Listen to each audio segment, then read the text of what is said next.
So day 3 in Musala Hotel in Borovets in Bulgaria. Gotta say, end of January 2025. There's a lot of white stuff, but it's pretty shit. It's ice. It's absolutely packed. It's not snowed here for about 3 weeks or something like that. They've not been putting the snow cannons on because apparently it's not the right temperature. So everything that you see, sorry for the wobble, everything you see is absolutely packed up. Behind me is a green slope. I should be coming down there quite easily. I found it really difficult. I found it really difficult because it is ice. And the previous times I've come, and like I say, I went on a blue run today, mid-station on the 6-man lift, and there's a blue run there which it's all right. There was previously some ice patches which I used to try and avoid. You can sort of see them, a bit more sort of shiny. And when you went over the ice patches, it wasn't very nice. It's all ice. It's all one big ice patch. So from a skiing point of view, not much fun. But we sacked it off today. We went on the gondola in the civvies, just in normal clothes, just to get something to eat, just to go up there. I'm just hearing stories from everywhere saying this is not good snow, and it's such a shame. Last time we came, we had an absolute dump of snow the very day we arrived, which lasted about 3 days. So we had 3 days of decent snowing, whereas at the moment, it's just not much fun. Not much fun at all. So it's a real shame.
Strava, something like that. We try to learn some Bulgarian. Lakanosh is good night.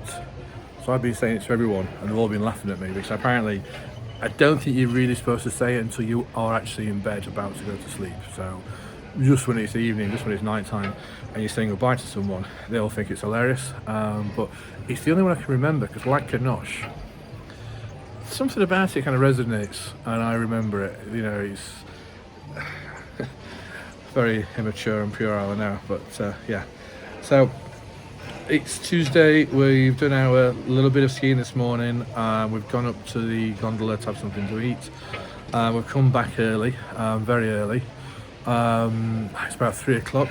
We're gonna have a bit of a kip because we're up early. We've got some kids stopping in the Musala Hotel, and they are being kids on their own, how kids are when on a school trip. So I banged on the door last night, bang, bang, bang, and they never answered the door, just froze like rabbits. And I said through the door, "You're going to be quiet, aren't you?" And they went, "Yep." I didn't hear much of a peep out of them after that.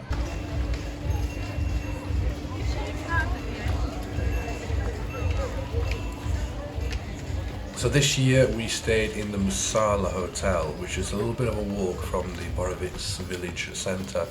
Uphill, which is a bit of a pain in the arse when you're coming from a night home. But it was ski in, ski out. If you're going to stop there, get a balcony. Because one, you get a nice view of the piste, and two, you get the sunshine all day. So if you are sat out having a drink, watching the world go by, it's nice to have some sun sort of hitting you.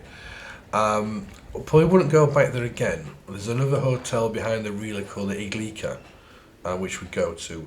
a little bit cheaper, a little bit more tucked out of the way, not got the peace views, but just generally nicer. That said, you know, nice little hotel. This is the boot room.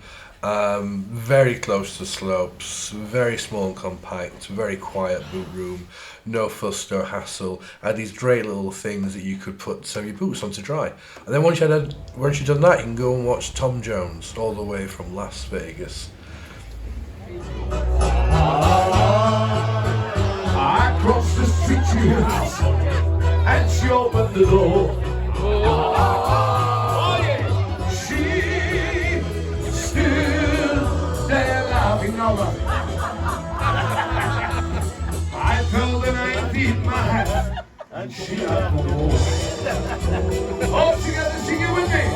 My, you're absolutely amazing tonight. Why? Oh yeah! Now yeah! Tonight for hosting the sixth place. Please give a round of applause for staff and Franco for everybody here.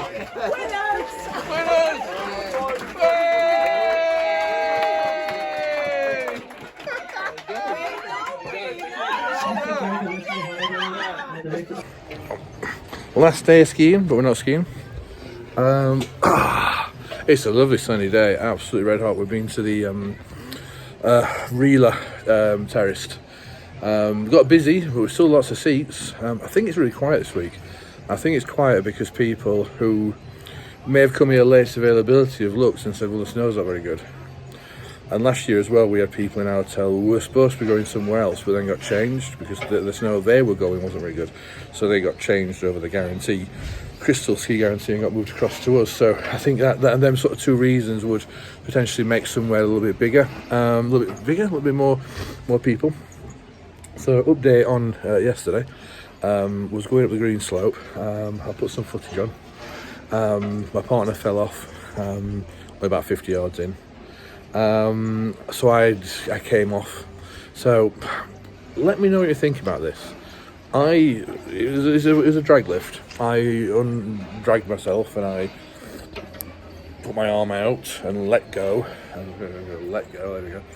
And swung it out and I skied off. Now I looked up the slope and I can't relive that point in my mind as to what I saw, but just based on speeds and whatnot. Anyway, long story short, someone's come flying through the button lift and they got whacked in the head with my swinging out, let go of button lift. It must have been, they're coming through at some speed, it must have been like being hit in the face with a metal baseball bat. It would not have been a nice experience at all. Anyway, looked after him, stayed with him, got him to the side. He wasn't happy with me at all. But in fairness, he then calmed down, shook my hand, and I think he was all right. I told him where I was staying. I said, look, we were right outside my hotel, and we went to the side. I said, look, mate, this is my hotel. He went, oh, it's mine too. I went, okay. I said, well, I'm in room 209. If you need to come and talk, come and talk. Anyway, sat on my balcony yesterday. I'm just sort of calming down and just sort of getting my composure still and just trying to replay it in my head. And then there's a window there. And anyway, next minute, the curtain sort of the curtain sort of got pulled apart, and there was a guy with plaster on his head. It's like he'd been on Wackaday. And he waved thumbs up. Oh God! All the people. But I mean, again, you tell me. I talked to a few people yesterday and said I don't know if I could have done anything any better. I let it go, and I think the time that I took it out and let it go to him hitting him must have been quite a few seconds. So surely, zooming down, and he was going fast, and he wasn't wearing a helmet. It got him right there. Which, if he'd have been wearing a helmet, would have probably took some off of it. I felt responsible at the time. When I came away and looked at it and reflected, I thought, you know what, if you do come after me for money for this and money for that, I'll probably tell you to Coco, and it's not my fault, it's your fault. You took that chance, you flew through that lift area in a beginner slope at speed without wearing a helmet. You take your chances, you pay the riddle, don't you? Pay the piper. So, what do you think? If you let me know, I am genuinely curious. I'm genuinely curious to see, you know, halfway up a slope, your partner's falling off, you decide to sort of bail as well, you let go, and someone skis through it. Could I have seen them? They must have been further up, and you know, they weren't as if they were stood there waiting to cross and they were just edging across. They come flying through. I really don't think it was my fault, but anyway. So, in other news, yesterday went to the quiz and we won. Oh my god. And the people on the table opposite were not happy with that decision. They clearly thought their mascot that we made out of tin foil was inferior to the mascot that they made out of tin foil. You could see on their faces that they were not happy in the slightest. And I think the extra 5 points we got from being the best mascot really tipped us over the edge. I mean, in fairness, all we want is a bit of bottle of bubbly, you know, probably about £5 worth, but they weren't happy. That's all. The good thing is, it seems to be that every year it's the same questions. So I'm going to try and remember some of the questions. So, you know, the lev is named after a lion. There we go. The national instrument is not a guitar. It's not drums. The national instrument of Bulgaria is the bagpipes. Who knew? So those are some of the ones that we didn't get. But if we come again in the future, and if I remember to watch this video again, back myself, I will know the answers to those questions. So, what's it? No, it's not that, is it? No, it's fingers crossed. That's the one.